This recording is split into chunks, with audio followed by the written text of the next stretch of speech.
Kaya humiwalay si Luther sa Katoliko. Marami siyang napupuna na mga maling ginagawa sa Katolisismo.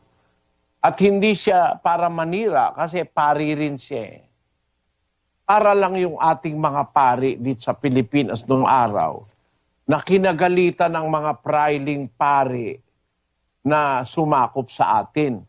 Nung pumunta sila rito sa Pilipinas, yung mga praile, yung mga Espanyol na pari.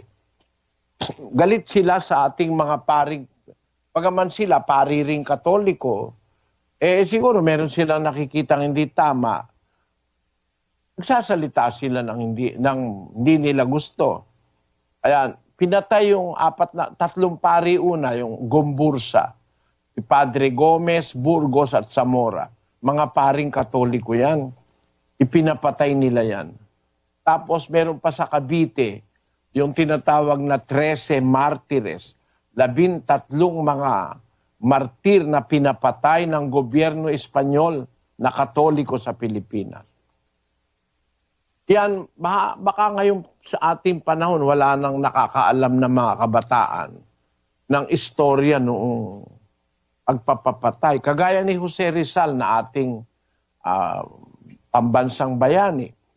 Ipinapatayan ng gobyerno Katoliko na noon ay nakakapaghari sa Pilipinas.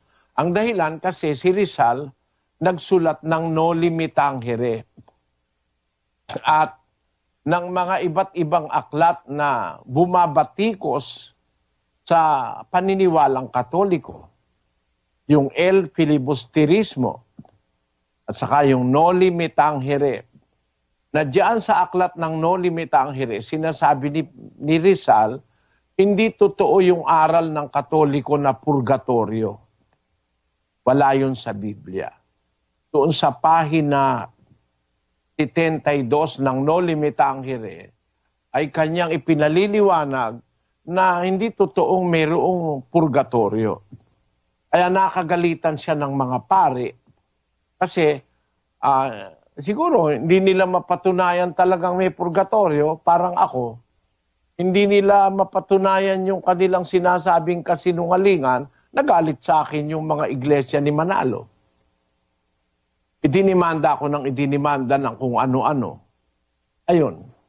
Ganyan ang mga nangyayari. Kaya ang mga relihiyon, hindi pwedeng magkaisa-isa talaga.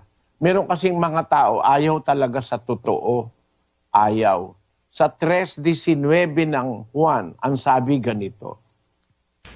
At ito ang kahatulan na naparito ang ilaw sa sanglibutan at inibig pa ng mga tao ang kadiliman kaysa ilaw sapagkat masasama ang kanilang mga gawa. Ang mga tao ayaw ng ilaw, ayaw ng liwanag. Mas gusto pa nila yung dilim.